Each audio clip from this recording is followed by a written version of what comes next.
খুব সুন্দর একটা কাহিনী আছে। একবার এক ব্যক্তি নিজের অসফলতার জন্য ত্রস্ত হয়ে সময় দেবতার তপস্যা করতে বসলেন।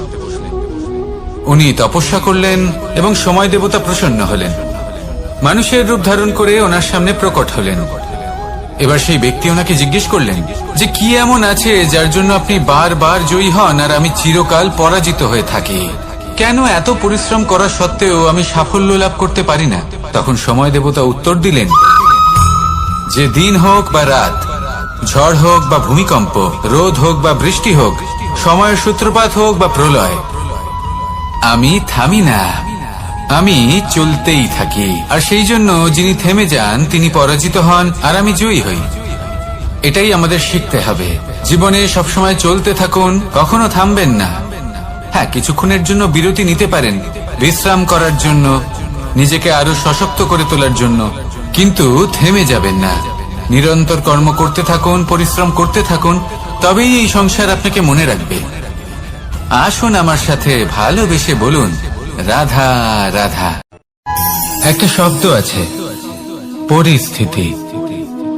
অনেক মানুষের মুখে আমরা এই শব্দ শুনি। জীবনে যখন অসফল হই, দুঃখ আসে, সংকট আসে, কোনো বিপদ ঘনিয়ে আসে, তখন সমস্ত দোষ আমরা পরিস্থিতির ওপর চাপিয়ে দিই। আর দেখতে গেলে কোথাও না কোথাও ঠিকই করি। এই পরিস্থিতি প্রত্যেক দিনের মতো পাল্টাতে থাকে, কিন্তু এই দিন, এই রাত, এমন কেউ আছেন যিনি এর ওপরেও নিয়ন্ত্রণ সাধন করেন, আর তিনি হলেন সূর্য। ঠিক সেই রকমই আমাদের জীবনেও সূর্য হলো এই মন।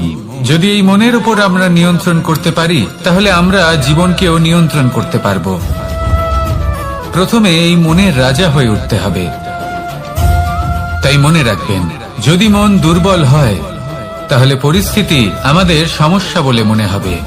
এই মন যদি স্থির হয়, পরিস্থিতি প্রতিস্পর্ধা বলে মনে হবে।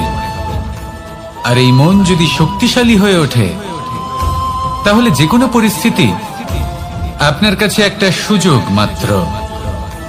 এমন এক সুযোগ যাতে অগ্রসর হয়ে আপনি মহান হয়ে উঠতে পারেন। এই মনের শক্তির বৃদ্ধি ঘটান, মহান হয়ে উঠুন, আর আমার সাথে ভালোবেসে বলুন রাধা রাধা। আমাদের জীবনে যখনই আমরা কোনো বড় দায়িত্বের সম্মুখীন হই, তখন আমরা তার থেকে দূরে পালাই, আর এই অজুহাত দিই যে না না, এত বেশি ভার বহন করার যোগ্যতা আমার নেই, আমি করতেই পারবো না। দেখুন, এই সংসারে ভিন্ন ভিন্ন ধরনের গাছ আছে, ছোট গাছ, বড় গাছ, কিন্তু বট গাছের মতো বড় এবং নিবিড় গাছ আর একটাও নেই। সে নিঃস্বার্থভাবে এই সংসারকে সেবা করে যায়, ছায়া প্রদান করে, শীতলতা প্রদান করে। আর যখন এমন সময় আসে যখন তার ওপর বোঝা অত্যন্ত বেড়ে যায়, সে কিন্তু কোনোভাবেই ভেঙে পড়ে না। তখন সে নিজের নিঃস্বার্থ কর্মের ফল লাভ করে, সেই নিঃস্বার্থ কর্ম যা সে করেছে।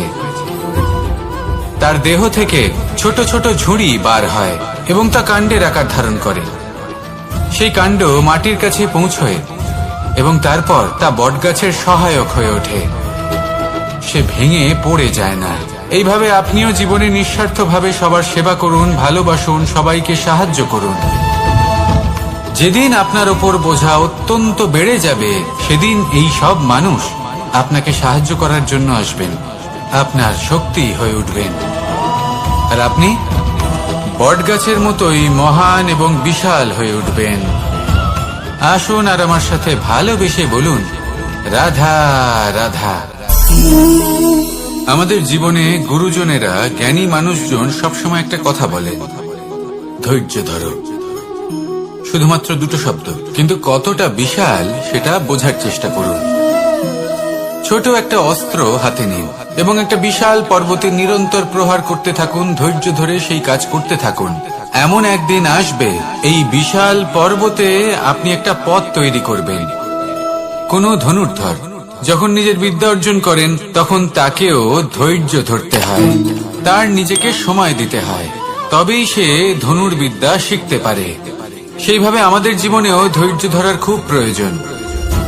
পরিবারে ধৈর্য রাখতে পারলে তাহলে আস্তে আস্তে দেখবেন প্রেম বৃদ্ধি পাচ্ছে।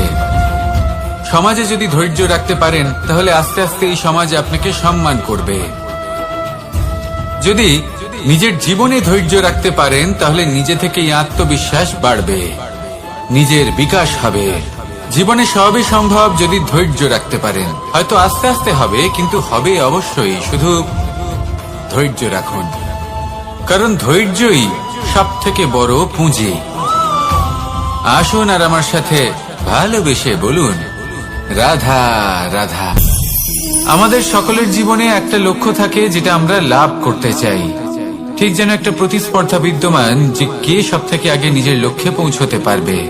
আর সেই জন্য আমরা সকলেই খুব তাড়াতাড়ি এগোতে চেষ্টা করি, বড় এবং দীর্ঘ পদক্ষেপ ফেলি যাতে তাড়াতাড়ি নিজের লক্ষ্যে পৌঁছতে পারি। কিন্তু এক অত্যন্ত গুরুত্বপূর্ণ বিষয় আছে, সবসময় লক্ষ্য সামনে থাকবে না, কখনো কখনো তা খুঁজতে হয়। এই যাত্রা খুব কঠিন হতে পারে। আর ঠিক এই কারণেই সবসময় দ্রুত গতিতে চলা বা তাড়াতাড়ি পথে চলা সেটা আবশ্যক নয়। তার থেকেও বেশি গুরুত্বপূর্ণ হলো ভেবেচিন্তে তারপর পথ চলা। যদি ভেবেচিন্তে পদক্ষেপ ফেলেন, চলতে পারেন, তাহলে সেটাই সর্বশ্রেষ্ঠ পদক্ষেপ। কখন কোন দিকে যেতে হবে, কখন কোথায় দিক পাল্টানো যাবে না, কখন গতি বেশি রাখতে হবে, কখন কম, কখন থামবো, কখন চলবো, এই সব কিছুর বিষয়ে জ্ঞান অত্যন্ত গুরুত্বপূর্ণ এবং ভেবে চিন্তে চলতেই হবে। সেই জন্য শুধু তীব্র গতিতে সামনে এগোলে চলবে না, ভাবনা চিন্তা করে এগোতে হবে। আসুন আমার সাথে ভালোবেসে বলুন, রাধা রাধা। মানুষ তার জীবনে দুই ধরনের পরিস্থিতিকে খুব ভয় পায়।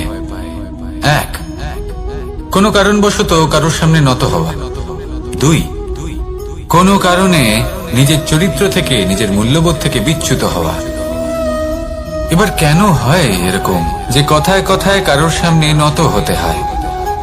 কেন বারংবার নিজের চরিত্র থেকে চ্যুত হতে হয়? এরকম কেন হয়? এটা তখনই হয় যখন আমাদের শিক্ষা এবং মূল্যবোধের অভাব থাকে। যদি মানুষের মধ্যে প্রকৃত শিক্ষা থাকে তাহলে এই সংসারে কোনো সময় এবং কারোর সামনেই নত হওয়ার কোনো প্রয়োজন নেই। যদি মানুষের মধ্যে মূল্যবোধ থাকে তাহলে তাকে নিজের মূল্যবোধ বা চরিত্র থেকে বিচ্যুত হতে হয় না, তা সে যাই হয়ে যাক না কেন। কোনো বালককে যদি জন্ম থেকেই সুশিক্ষার অধিকারী করা হয়, শিক্ষিত করা হয়, মূল্যবোধের অধিকারী করা হয়, তবে সে এই সংসারে এমন কর্ম করবে যাতে সে নিজেকে, নিজের পরিবারকে, সমগ্র সমাজকে গর্বিত করতে পারে। শিক্ষা লাভ করুন, মূল্যবোধ লাভ করুন এবং আমার সাথে ভালোবেসে বলুন, রাধা রাধা। কখনো কোনো প্রজাপতিকে উড়তে দেখেছেন? কি সুন্দর উড়ে বেড়ায় সে, এক ফুল থেকে অন্য ফুলে, এক পাতা থেকে অন্য পাতার উপর। কিন্তু সে কিভাবে উড়তে শেখে কখনো ভেবেছেন? জন্ম থেকেই কিন্তু প্রজাপতির ডানা থাকে না, ও কিন্তু ছোট্ট একটা ডিমের আকারে জন্ম লাভ করে। তারপর সেই ডিমটি ভেঙে একটি কীট বাইরে আসে। আস্তে আস্তে সে বড় হয়, ওর শক্তি বৃদ্ধি পায়। তারপর সে সেই কীট দশা ত্যাগ করে নিজের ডানাগুলি মেলে। এই প্রক্রিয়া তার কাছে সরল নয়, অত্যন্ত যন্ত্রণাদায়ক প্রক্রিয়া, কিন্তু সে সেই যন্ত্রণা মেনে নেয়। আর তারপর আস্তে আস্তে সে উড়তে শেখে। শুধুমাত্র আকাশে উড়ে বেড়ায় তা নয়, আমাদের মনের মাঝে উড়ে বেড়ায়। এবার এই ডিম থেকে প্রজাপতি হয়ে ওঠার যে যাত্রা, এটা যতটা কঠিন ততটাই কঠিন হয় এই সংসারে শ্রেষ্ঠ কর্ম করা, ততটাই কঠিন হয় এই সংসারে মহান হয়ে ওঠা। সেই জন্য প্রয়োজনীয় প্রচেষ্টা এবং সময়। নিরন্তর প্রচেষ্টা করতে থাকুন, পর্যাপ্ত সময় নিন এবং আপনি নিজেকে এই আকাশে উড়ন্ত অবস্থায় পাবেন। আসুন আমার সাথে ভালোবেসে বলুন, রাধা রাধা। পায়েস হলো আমার বিশেষ প্রিয়। এর মধুর স্বাদ মনকে প্রফুল্ল করে তোলে। ছোটবেলায় মা আমার জন্য পায়েস বানাতেন এবং আমাকে বলতেন যে গরম থাকতে থাকতে খেয়ে নে কানাই, ঠান্ডা হয়ে গেলে ভালো লাগবে না। কিন্তু আমিও দুষ্টু ছিলাম, ঠান্ডা হওয়া পর্যন্ত অপেক্ষা করতাম, আর ঠান্ডা হয়ে যাওয়ার পরে মার কাছে যেতাম আর ওনাকে বলতাম যে মা, পায়েস তো ঠান্ডা হয়ে গেছে, এটা গরম করে দিন। তখন মা হাসতেন আর বলতেন যে পায়েস না হয় আমি আবার গরম করে দেব কানাই, কিন্তু এর মধুর স্বাদ, সেই মিষ্টত্ব, সেই সুবাস, সেটা আবার ফিরে আসবে না। কথাটা সত্যি, আর এই সত্যটাই আমাদেরও জীবনের সত্য। আমাদের জীবনের মধুর সম্পর্কগুলি, এতে যখন কটুভাব প্রবেশ করে তখন সেই মিষ্টত্ব ফিরিয়ে আনা প্রায় অসম্ভব ব্যাপার হয়ে যায়। আপনি চেষ্টা করে সেই সম্পর্ক ঠিক করতেই পারবেন, তার জন্য অগাধ পরিশ্রম করতে হবে, কিন্তু আবার সেই মিষ্টত্ব কখনো ফিরে আসবে না। সেই জন্য আপনার জীবনের যে মধুর সম্পর্ক আছে, যতটা সম্ভব চেষ্টা করুন তাতে মিষ্টত্ব বজায় রাখতে। কটুভাব আসতে দেবেন না। আসুন আর আমার সাথে মধুর স্বরে বলুন, রাধা রাধা। শব্দ, শব্দ আসলে কি? শুধুই কয়েকটি অক্ষরের সমষ্টি, নাকি আমাদের বাণী? এই শব্দ এমন এক শক্তি যা কাউকে এই নিজের বশবর্তী করে ফেলতে পারে। শব্দ এমন এক অস্ত্র যা কাউকে ক্ষত বিক্ষত করে দিতে পারে। এই শব্দ হলো একটি নাদ স্বরূপ যা কোনো ঘুমন্ত ব্যক্তিকেও জাগিয়ে তুলতে পারে এবং নিজের লক্ষ্যের দিকে অগ্রসর করতে পারে। শব্দে এত শক্তি আছে যে কারোর মনে এতটা আঘাত দিতে পারে যে সে হয়তো জীবনে আর কখনো এগোতেই পারল না। তাহলে এই শব্দের প্রয়োগ খুব ভেবে চিন্তে করবেন। এবং এই শব্দের মতোই হলো নীরবতা। অনেক সময় এই নীরবতা আমাদের সহায়ক হয়ে ওঠে, অনেক সময় এটা আমাদের অনুশোচনাকে অনেক বেশি বাড়িয়ে তুলতে পারে। ভীষ্ম পিতামহ, অঙ্গরাজ কর্ণ, যখন দ্রৌপদীর বস্ত্রহরণ হচ্ছিল তখন এনারা নীরব ছিলেন। দুর্যোধনের বিরোধিতা করেননি, ওকে বাধা দেননি। আর তারপর কি হলো সেটা আপনারা সকলে জানেন। দেখতে গেলে নীরবতা চুপ করে থাকা, কিন্তু যদি কোনো দুষ্টের সামনে চুপ করে থাকেন, যদি তার বিরোধিতা না করতে পারেন, তাহলে এই নীরবতাই অনেক বড় পাপের আকার ধারণ করে। মনে রাখবেন আর আমার সাথে ভালোবেসে বলবেন, রাধা রাধা। আভূষণ, কার না ভালো লাগে এই আভূষণ? আমরা পরিশ্রম করি, ধন অর্জন করি আর আভূষণ কিনে থাকি, কখনো নিজের জন্য, কখনো বা তাদের জন্য যাকে আমরা ভালোবাসি, বা তাদের জন্য যাকে আমরা সম্মান করি। হয়তো সেই জন্যই সীতা চূড়ামণি ধারণ করেছিলেন এবং আমি সামন্তকমণি। কিন্তু এটাই কি সেই প্রকৃত আভূষণ যা আপনার মূল্য বৃদ্ধি করে? না। শ্রীরামের আভূষণ হলো ওনার নম্র ভদ্র ব্যবহার। মাতা সীতার আভূষণ হলো ওনার সততা, ওনার নিষ্ঠা, ওনার ত্যাগ। অর্জুনের আভূষণ ছিল ওনার একাগ্রতা। রাধার আভূষণ ওনার প্রেম। এই আভূষণ কোথাও নেই, আপনার মনে আছে। যদি আপনার মনে মিষ্টতা থাকে, তা শান্ত হয়, তাতে সততা থাকে, নিষ্ঠা থাকে এবং প্রেম থাকে, তাহলে আপনার অন্য আর কোনো আভূষণের কোনো প্রয়োজন নেই। আপনি যতই ভিড়ের মাঝে থাকুন, আপনার ঔজ্জ্বল্য চোখে পড়বে। আসুন আর আমার সাথে ভালোবেসে বলুন, রাধা রাধা। এই সংসারের সবথেকে বড় সত্যি হলো জন্ম এবং মৃত্যু, কিন্তু আরো বড় একটা সত্য আছে, মিত্র এবং শত্রু, যা আমাদের সকলের জীবনে থাকে। মিত্র সে যে আমাদের সঙ্গ দেয় এবং সংসারের সবথেকে উঁচু শিখরে আমাদের নিয়ে যায়, এবং শত্রু সে যে যে কোনো মুহূর্তে যে কোনো শিখর থেকে আমাদের নিচে ফেলে দিতে পারে। এবার বিচিত্র ব্যাপার হলো এটাই যে আমরা নিজেরাই এদের সাথে নিয়ে চলি, নিজেরাই এদের পালন করি। তা কি করে? প্রথমে বুঝুন এই মিত্র এবং শত্রু কারা। আপনার নিজের মন, আর কেউ নয়। এই মনই হলো মিত্র। যখন তাতে ভারসাম্য বজায় থাকে, তা নিয়ন্ত্রিত থাকে, তা পবিত্র হয়। কিন্তু যদি এই মন অনিয়ন্ত্রিত হয়ে পড়ে, যদি আপনাকে সে নিয়ন্ত্রণ করতে শুরু করে, তখন সেই আপনার সবথেকে বড় শত্রু হয়। সেই জন্য এই মনের ওপর নিয়ন্ত্রণ রাখতে শিখুন, এতে ভারসাম্য বজায় রাখতে শিখুন। তাহলে আপনি এমন এক বন্ধুকে পাবেন যে আপনাকে এই সংসারের শিখরে পৌঁছে দেবে। আসুন আমার সাথে ভালোবেসে বলুন, রাধা রাধা। আজকাল আপনি দেখে থাকবেন যে মা বাবা শুধুমাত্র সন্তানকে ভালোবাসেন তা নয়, তাদের মোহেও জড়িয়ে পড়েন। বিদ্যালয়ে যখন পাঠান তখন সমস্ত সুযোগ সুবিধা দিয়েই পাঠান। চেষ্টা করেন যে সবসময় যেন সন্তান তাদের চোখের সামনেই থাকে। কিন্তু ভুলে যান এক অত্যন্ত গুরুত্বপূর্ণ কথা, যে সন্তানকে এক নতুন দৃষ্টিভঙ্গি দেওয়াই হলো ওনাদের কর্তব্য। সেই জন্য পুরাতন কালে শিষ্যদের গুরুকুলে পাঠানো হতো, বাড়ির থেকে দূরে। কারণ বাড়ি ছেড়ে যাওয়া এক সন্তানের জন্য, এক শিষ্যের জন্য অত্যন্ত শুভ লক্ষণ হয়। যখন সে বাড়ির থেকে দূরে, গৃহস্থের থেকে দূরে থাকবে, তখন এই সংসারকে সে এক নতুন দৃষ্টিভঙ্গি দিয়ে দেখবে, পরখ করবে, বুঝতে পারবে, আর সবকিছু নিজে থেকেই শিখে যাবে।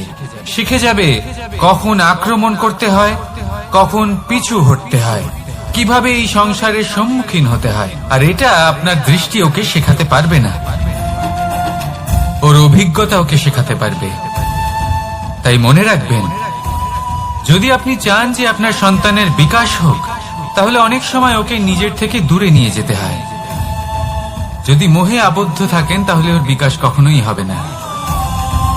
তাহলে আসুন আমার সাথে ভালোবেসে বলুন, রাধা রাধা। কখনো কখনো মানুষ মনে করেন যে সে নিজেই সব থেকে বেশি শক্তিশালী, তিনি হলেন জ্ঞানী। দেখুন, এটা ভালো ব্যাপার যে আপনার মধ্যে শক্তি আছে, জ্ঞান আছে, আর এটা শুধু আপনার জন্য নয়, এই সমস্ত সমাজের জন্য, দেশের জন্য, সমগ্র পৃথিবীর জন্য অত্যন্ত আবশ্যক। কিন্তু এই কথাটাও বোঝা অত্যন্ত আবশ্যক যে এই জ্ঞান যেন কখনো অহংকার না হয়ে ওঠে। যখন মানুষের মধ্যে জ্ঞান থাকে, তখন সে রাম হয়ে ওঠে। রাম, যিনি সমুদ্রের বুকে সেতু বানিয়েছিলেন, বানর সেনার দ্বারা রাক্ষস রাজকে পরাজিত করেছিলেন, আর চিরকালের জন্য সবার কাছে আদর্শ হয়ে উঠেছিলেন। আর যদি মানুষের মনে অহংকার জন্মায়, তাহলে সে রাবণ হয়ে ওঠে। দেশে বিদেশে যতই খ্যাতি থাকুক না কেন, সে রাক্ষস হয়ে ওঠে, নিজের সাথে সাথে সমস্ত কুলের বিনাশ করে বসে। এবার জ্ঞান নাকি অহংকার, আপনার কি চাই সেই সিদ্ধান্ত আপনার, আর আপনার এই সিদ্ধান্তই নিশ্চিত করবে যে আপনার কর্ম কি হবে, আর আপনার এই কর্মই নিশ্চিত করে দেবে আপনার প্রারব্ধ কি হবে। তাহলে শুভ কর্ম করুন আর আমার সাথে ভালোবেসে বলুন, রাধা রাধা। কোনো বাগানের কোনো বৃক্ষকে দেখেছেন যেখানে সুগন্ধি ফুল থাকে, রসালো ফল থাকে, তখন মন প্রফুল্ল হয়ে ওঠে, মন থেকে সেই বৃক্ষের প্রতি ভালোবাসা জন্মায়। কিন্তু যিনি বাগানের মালিক, শুধুমাত্র তিনিই জানেন যে কিভাবে এই বৃক্ষকে আগলে রাখতে হয়, কিভাবে তার পরিচর্যা করলে এতে সুন্দর সুগন্ধি ফুল হবে, রসালো ফল হবে। কখনো কখনো প্রয়োজনের থেকে বেশি রোদ পেলে এই বৃক্ষগুলি শুকিয়ে যায়, প্রয়োজনের থেকে কম রোদ পেলেও এই বৃক্ষ কিন্তু শুকিয়ে যায়। প্রয়োজনের থেকে কম জল যদি পায়, এই বৃক্ষ শুকিয়ে যেতে পারে। প্রয়োজনের থেকে অতিরিক্ত জল যদি পায়, তখনও এই বৃক্ষের শিকড়গুলি নষ্ট হয়ে যেতে পারে। এবার এটাই কিন্তু আমাদের সংসারের সাথেও হয়। আমাদের সংসারের সকল প্রতিভাশালী ব্যক্তি, যেমন লেখক, বিচারক, প্রবক্তা, যোদ্ধা, এদের সবার ক্ষেত্রে এই কথাটাই প্রযোজ্য। যদি বেশি প্রশংসা করা হয়, তাহলেও এরা হারিয়ে যাবেন। প্রয়োজনের থেকে বেশি যদি নিন্দা করা হয়, তখনও তারা নত হয়ে পড়বেন।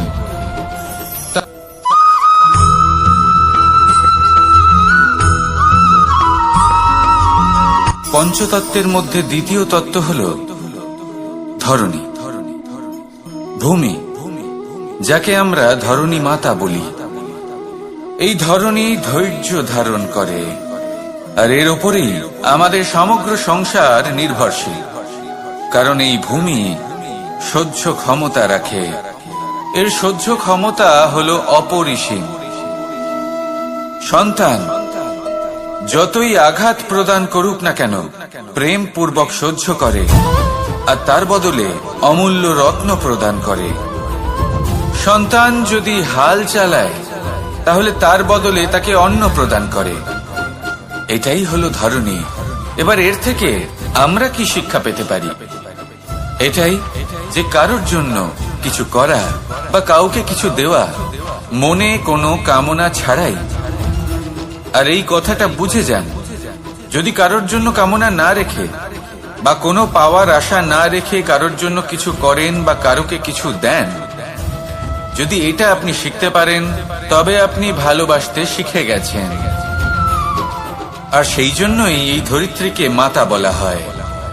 কারণ মাতা শুধু উনি নন যিনি গর্ভে সন্তানকে ধারণ করেন, মাতা তো উনিও যিনি জীবন বাঁচতে শেখান, যিনি জীবন বাঁচার উদাহরণ প্রদান করেন। তাহলে ধরনীর থেকে এই নিঃস্বার্থ ভাব শিখুন, নিঃস্বার্থ ভালোবাসা শিখুন, আর এই ভালোবাসার সাথেই বলুন রাধা রাধা।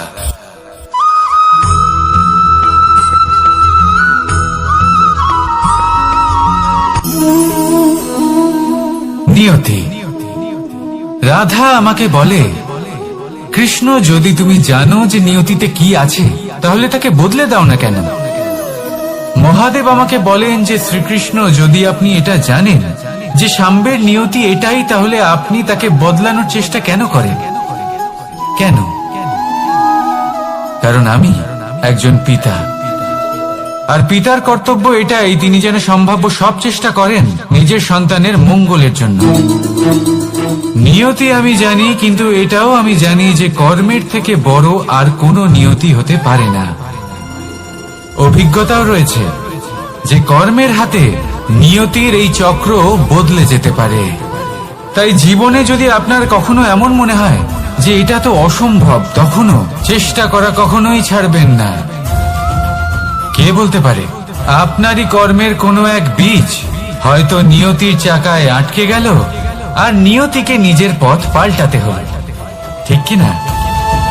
সেই জন্য নিয়তিকে ভাগ্য মেনে নিয়ে চুপ করে বসে থাকবেন না। নিজের নিয়তি স্বয়ং নিজের কর্মের দ্বারা নির্ধারিত করুন, কারণ আপনার এই কর্মের ওপরেই আপনার অধিকার রয়েছে। আর এই অধিকারকে নিয়তি অনেক সময় সম্মানও করে। তাহলে আসুন আর আমার সাথে ভালোবেসে বলুন রাধা রাধা।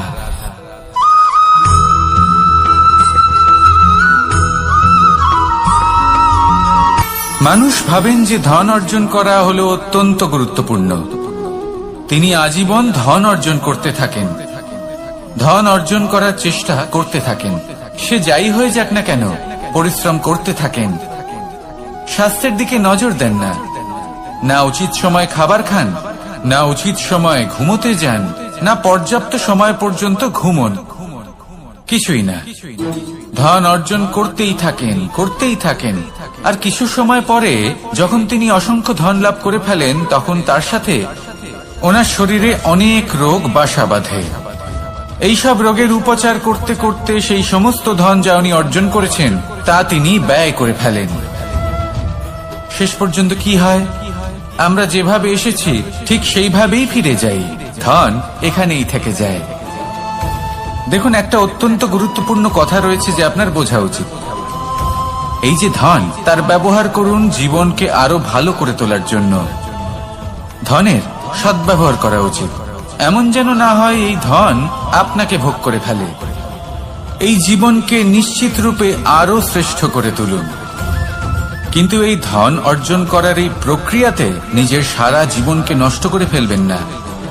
এই জীবন উপভোগ করতে শিখুন, আর আমার সাথে ভালোবেসে বলুন রাধা রাধা।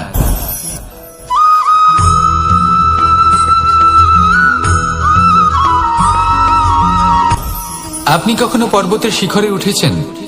আপনি দেখতে পাবেন পর্বতের পদতলে প্রচুর সুন্দর ফুল রয়েছে, সবুজ বনানী রয়েছে।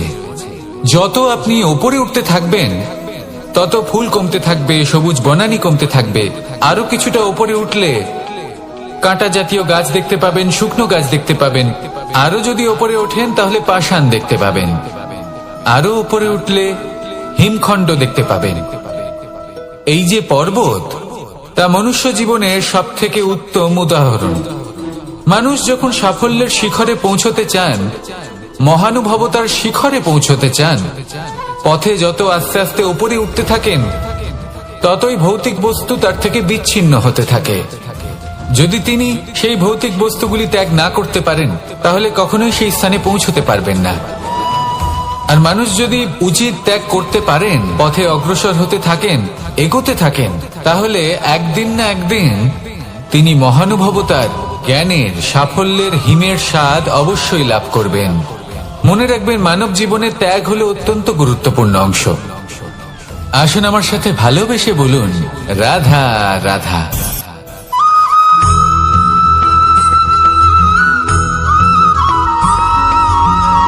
কেউ বলে জীবন খুব ক্ষণস্থায়ী, কেউ বলে জীবন হলো একটা সুন্দর স্বপ্নের মতো, আবার কেউ বলবে জীবন হলো এক কঠোর সত্য। কিন্তু জীবন আসলে কি? জীবন হলো আপনারই প্রতিবিম্ব, একটা দর্পণ। অর্থাৎ আপনি জীবনকে সেইভাবেই পাবেন যেরকম আপনি নিজেকে প্রতিপন্ন করবেন। যদি আপনি দর্পণের দিকে তাকিয়ে হাসেন তাহলে আপনি সামনে হাসি মুখী দেখতে পাবেন। এবার যদি আপনি গম্ভীর হয়ে থাকেন তাহলে আপনি একজন রুষ্ট ব্যক্তি দেখতে পাবেন। শেষে সবথেকে বেশি গুরুত্বপূর্ণ হলো আপনার চেষ্টা। আপনাকে সবসময় চেষ্টা করতে হবে যাতে আপনি নিজেকে প্রসন্ন এবং ইতিবাচক মনোভাবে রাখেন। এটা হলো আপনারই উত্তরদায়িত্ব, তাকে পালন করুন। এই মনকে প্রসন্ন রাখুন, এই সংসারকে সুন্দর বলে মনে হবে। আর এই মন প্রসন্ন হয়ে বলবে, রাধা রাধা।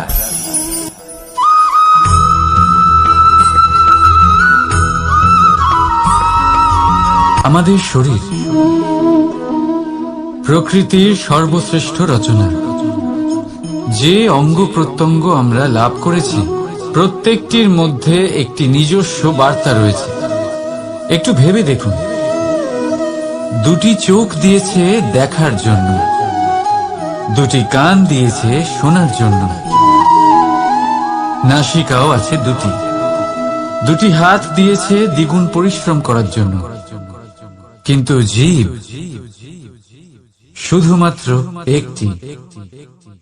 তার উপরেও তীক্ষ্ণ বলিষ্ঠ দাঁত দিয়েছে তার রক্ষার জন্য। কখনো ভেবে দেখেছেন কেন?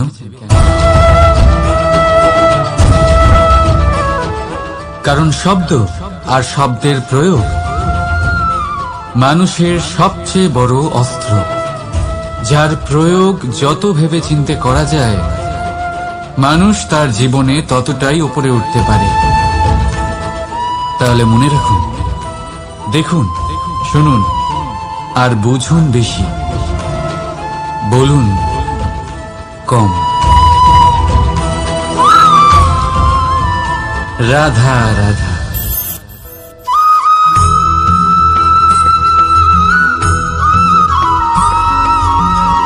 জীবন কিসের উপর নির্ভরশীল? ধনের উপর, বৈভবের অনুভব যদি আপনি করতে চান তাহলে তা পাবেন শুধু একতার দ্বারা, সংগঠনের দ্বারা। যদি আপনাকে উদাহরণ দিই, নিজের এই হাতটাকে দেখুন, 5টা আঙুল রয়েছে। কোন একটা বস্তুকে নিজের একটা আঙুল দ্বারা তুলে ধরার চেষ্টা করে দেখুন, বড়ই কষ্ট হবে। তখন আপনি বুঝতে পারবেন যখন এই 5টি আঙুল একত্রিত হয় তখন কোনো কাজ কতটা সহজ হতে পারে। এটাই হলো শক্তি, একতার। সব থেকে ভালো উদাহরণ যদি আপনাকে দিই তাহলে বাঁশি। এই বাঁশি থেকে অত্যন্ত মধুর সুর নির্গত হয় যা সবার মন প্রসন্ন করে দেয়। এই কথা সত্যি। কিন্তু এই বাঁশি আমি একটা বা দুটো আঙুল দিয়ে বাজাতে পারবো না, আমাকে প্রত্যেকটা আঙুল ব্যবহার করতেই হবে। তবেই এর থেকে মধুর সুর নির্গত হবে যা সকলকে প্রসন্ন করবে, ঠিক কিনা? ঠিক এইভাবেই যদি আপনি চান যে আপনার জীবনরূপী বাঁশি থেকেও মধুর সুর নির্গত হোক বা সবার মনকে প্রসন্ন করে তুলুক, তাহলে আপনাকেও জীবনে একতা নিয়ে আসতেই হবে। আপনি একাও কর্ম করতে পারেন, পথ চলতেও পারেন, সামনেও এগোতে পারেন, সাফল্যও লাভ করতে পারেন। কিন্তু যখন সকলে একসাথে এগোবেন, সেই পথে চলবেন, সেই কর্মই করবেন, তখন লক্ষ্যে অবশ্যই পৌঁছবেন, সাফল্য অবশ্যই লাভ করবেন। কিন্তু সেই সাফল্য এবং তার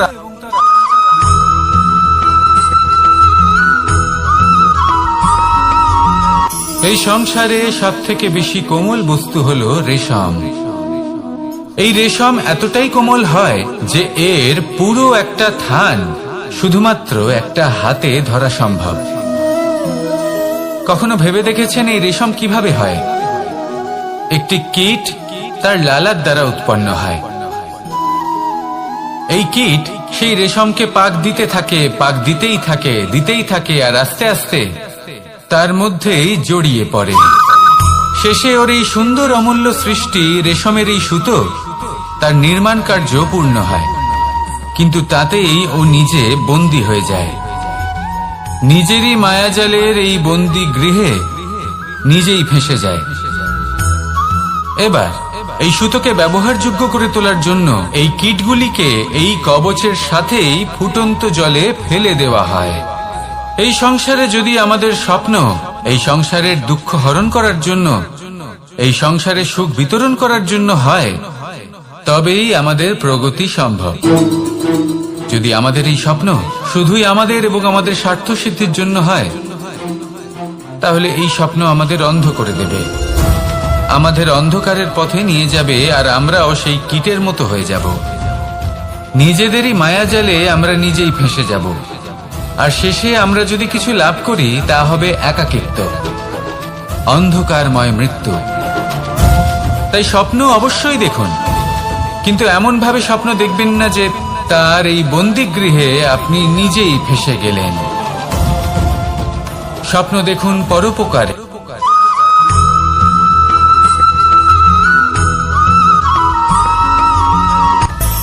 মানুষের মধ্যে একটা বিচিত্র প্রবৃত্তি থাকে, অন্য সকলের বিষয়ে, তাদের জীবনের বিষয়ে, তাদের ব্যক্তিত্বের বিষয়ে, তাদের ভবিষ্যতের বিষয়ে অনুমান করা। এটা হলো অনুচিত। কারোর অতীতকালকে দেখে লোকে ভবিষ্যৎ বলে দিতে পারেন, বর্তমানকে দেখে ভবিষ্যতের বিষয়ে অনুমান করে ফেলেন। উদাহরণ দিতে হলে বলবো, কোনো দাসকে দেখুন, ওকে দেখে লোকে বলে যে ওর ভবিষ্যৎ সেটাই হতে পারে, অনুমান করে ফেলেন। আর এই রাজাকে দেখুন, উনি তো কত সুখী হবেন, উনি তো জগতের সব থেকে অধিক সুখী মানুষ, কত সুখ সুবিধা আছে ওনার কাছে, ধারণা করে ফেলেন। তবে সত্য তো এটাই যে কারোর ব্যক্তিত্বের বিষয়ে, তাদের ভবিষ্যতের বিষয়ে আপনি পূর্ণ সত্য কখনোই বলতে পারবেন না, শুধু অনুমান করতে পারবেন। আর এই অনুমান করে সত্যি কোনো লাভ হয় না, কারণ এই কাল সেটা হলো অত্যন্ত শক্তিশালী। কালো থেকে কালোতর কয়লাকেও হীরেতে পরিণত করতে পারে, অনেক বড় বড় রাজাকেও বিদূষক বানিয়ে ফেলতে পারে এক মুহূর্তেই। তাহলে আপনি অনুমান করে কি লাভ? কি পেলেন অনুমান করে? সেই জন্য কারোর বিষয়ে কোনো অনুমান করবেন না, তার ভবিষ্যতের বিষয়ে অনুমান করতে যাবেন না, কারোর বিষয়ে কোনো ধারণা করে নেবেন না। কিছু করতে হলে ভালোবাসুন, সবার মধ্যে ভালোবাসা ছড়ান, সবার মধ্যে ধন্যাত্মক ভাব ছড়ান। এই মন প্রসন্ন হয়ে বলবে রাধা রাধা।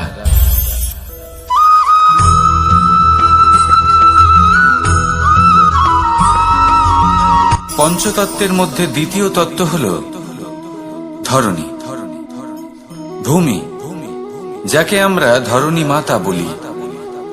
এই ধরণী ধৈর্য ধারণ করে, আর এর ওপরেই আমাদের সমগ্র সংসার নির্ভরশীল। কারণ এই ভূমি সহ্য ক্ষমতা রাখে, এর সহ্য ক্ষমতা হলো অপরিসীম।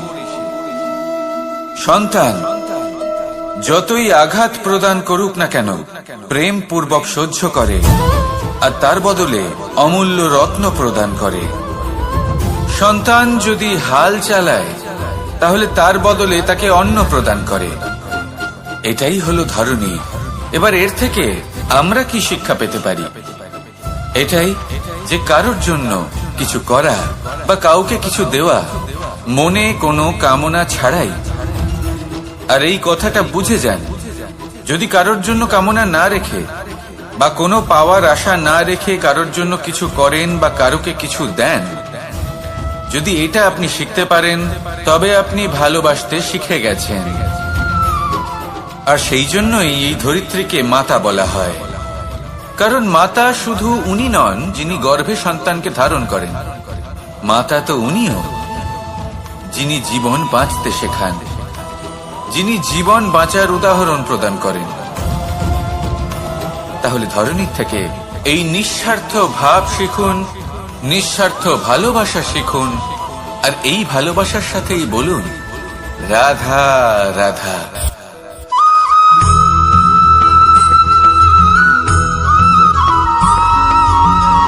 সংসারে আমাদের জীবনে যখন কোনো সুখ বা দুঃখ আসে, তার জন্য আমরা কাউকে না কাউকে অবশ্যই দায়ী করে থাকি, তাই না? এই ব্যক্তি আমাদের সাথে এরকম কাজ করেছেন, তাই আমার সাথে এমন হলো। ওই ব্যক্তি যদি এমনটা না করতেন, তাহলে আজ আমি ওই স্থানে পৌঁছতে পারতাম।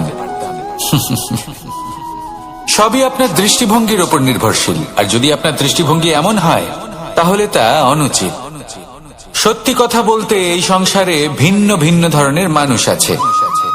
এটা আপনার উপর নির্ভর করছে কিভাবে তাদের স্বাগত জানাবেন। একবার ভাবুন, আমি আমার দুটো হাত সামনে নিয়ে এলাম, দুটো মুঠো খুলে দিলাম। দুই প্রকারের মানুষ আসবেন, কিছু না কিছু দিয়ে যাবেন। এই মুঠো যদি আমি বন্ধ করে দিই, তাহলে না কেউ আমাকে কিছু দিতে পারবে, না আমার কিছু যাবে আসবে। নিশ্চয়ই বুঝতে পারছেন এই দুই ধরনের ব্যক্তি কারা এবং তারা কি দিয়ে যান।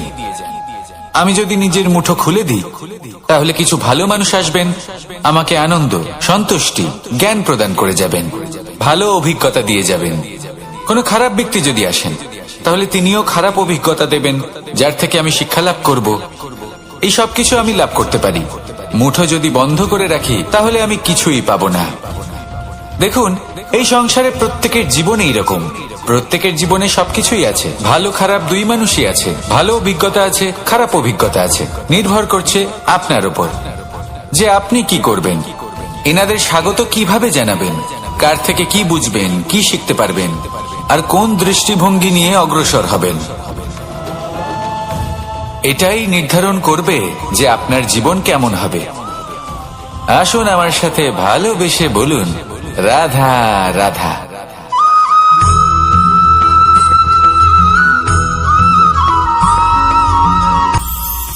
এটা হলো ধান গাছ।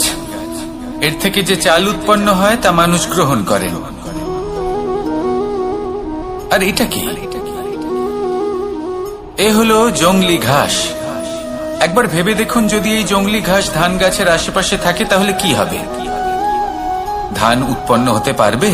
তা উৎকৃষ্ট হতে পারবে? আমরা কি তা গ্রহণ করতে পারবো? কখনোই নয়। এই জংলি ঘাস ধানকে নষ্ট করে দেবে, কিন্তু নিজে জীবিত থাকবে। এটাই হলো আজকের শিক্ষা। এই সংসারে যদি আপনি নীতির পথে চলতে চান, উচিত কর্ম করতে চান, সংসারকে সেবা করতে চান, তাহলে জংলি ঘাসের মতো ব্যক্তিদের থেকে সবসময় দূরে থাকতে হবে। সেই ব্যক্তি যারা দুর্নীতি এবং মিথ্যা দ্বারা পরিপূর্ণ, যাদের ব্যবহার অশুভ, যাদের অনেক অশুভ গুণ রয়েছে, তারা সঠিক নয়। সেই সকল ব্যক্তি যাদের চরিত্র অত্যন্ত দুষ্ট হয়, তারা হয় শুভ চরিত্রের ব্যক্তিকে একদম নষ্ট করে দেয়, নয় নিজের মতো বানিয়ে তোলে। তাই যদি আপনি নীতির পথে চলতে চান, এই সংসারের জন্য শুভ কর্ম করতে চান, তাহলে সেই সঙ্গ লাভ করুন যে সঙ্গ জ্ঞানে পরিপূর্ণ, যাদের মধ্যে অনেক গুণ আছে, যাদের থেকে প্রতিদিন কিছু শিখতে পারবেন। এমন ব্যক্তির সাথে জীবন অতিবাহিত করুন, দুরাচারীদের থেকে দূরে থাকুন। তবেই এই মন প্রসন্ন হয়ে বলবে রাধা রাধা।